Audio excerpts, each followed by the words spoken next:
Hey up everyone, welcome back to the Rugby League History channel. I hope you're all well. Tonight's video is going to be me Rugby League History Numpty of the Week Award, episode 4. I've already done 3 other episodes, plus already today I did my Parramatta Reels v Cronulla Sutherland review, round 13 of the 2020 NRL competition. Go check that out.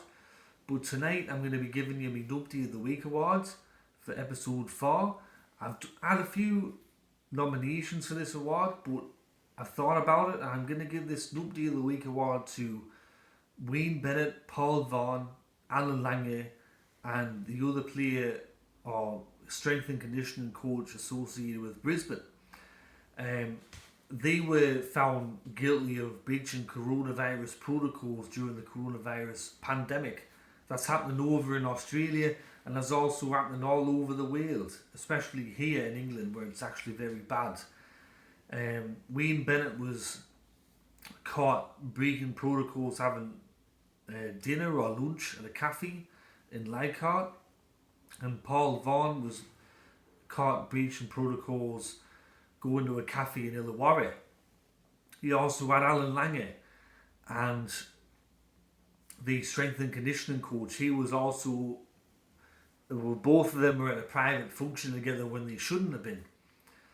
What I've got to say about it and what makes them the Numpty of the Week is, look, we're in a pandemic at the moment and people have to follow the guidelines. Now, I know for most people it's tough to follow the guidelines. People want to go out, people want to have a good time, people want to do this, that and the other, but especially when you have a competition on the line, when you have that much money on the line, when you have things on the line, and especially as players, coaches and other people associated with clubs, you can't be going out there and doing whatever you feel like. Now I know people want to go out there and they want to have fun and they want to do stuff, but this is just a short term thing, hopefully. And if we can all just follow the rules and we can get through it, then at the other end it's going to be worthwhile. Because at the moment, see, what happens if Paul Vaughan or Wayne Bennett or someone contracted the virus? We'd all be in deep shite, wouldn't we? There's a lot at stake on the line for the players and the coaches and everyone. And if the competition was to be shut down for the year, it would cost the club, the NRL, it would cost lots of people a lot of money. And I think, look, especially as players, especially as coaches, I think in terms of this pandemic, they got it better than most. Some of them are already on good money. Some of them have already got good homes, good social connections. They can afford to stay at home. They can afford to stay at home with their family because they got a big place. I think I've seen some of their places. They're massive. They're huge. When they get told to stay at home, if I was living in their place and someone said stay at home, I'd go, okay then, I'll stay at home. I mean, for some people out there, see for instance if they contracted the virus and they got told to stay at home, like me. I live in a tiny studio apartment. Can you imagine me being stuck in here for 2 weeks? It'd be dead tough. But for some of these players and some of these coaches and other people associated with NRL clubs, they live in lovely places. They live in lovely homes. They got families. They got social connections. They can afford to stay in while this pandemic's going on. I mean, how hard is it? You just go to training, you go play a game, and you come home and relax with your family. How hard is it? Like, it's not hard.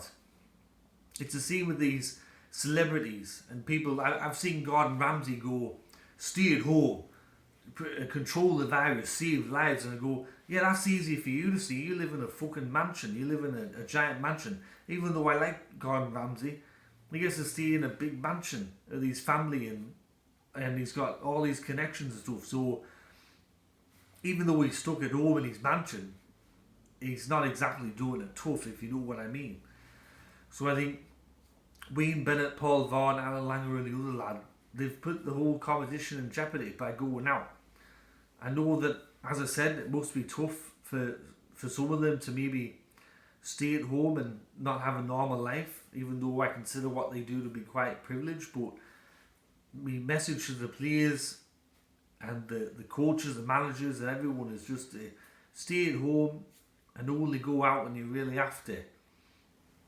Now, before I go, I thought I'd just mention another nomination, and this one is the people or person who's downvoting Nick from Australia's videos.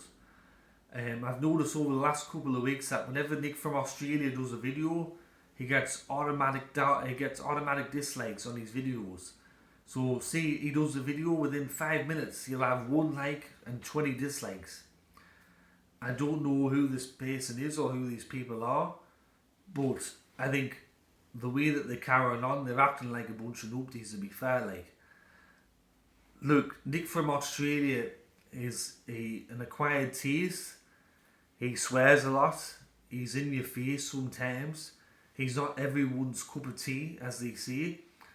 But he has come out and apologised and said, look, if I insulted the fans of a certain club, I'm sorry, because even though I dislike the club, maybe I've gone overboard and insulted the fans. And he's come out and apologised, and even since then he's still getting all these dislikes and that. So I don't understand it. I think some people out there can't differentiate between insulting the actual fan and insulting the club. For example, Nick from Australia, he can't stand Penrith. He doesn't like Nathan Cleary.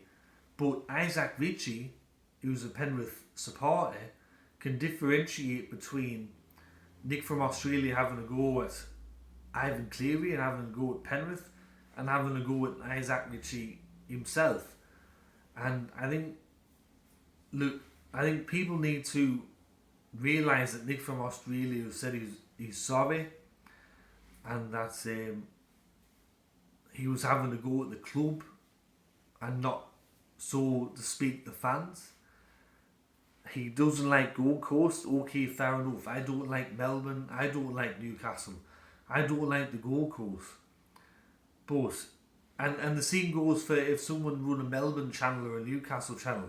I'm not going to automatically dislike their videos just because they're a Melbourne fan, or because they say something bad about Parramatta. So I think the people that are automatically disliking the videos, they're acting like a bunch of numpties. They need to pack it in and get it together. But that's my video tonight for the Rugby League History episode 4 Numpty of the Week. I hope you enjoyed the video. If you did, click that like button so you get in with the channel and what I'm doing. And if you're enjoying the channel and the content that I'm making, click that subscribe button and click that notification bell so you get an email when I do a new video.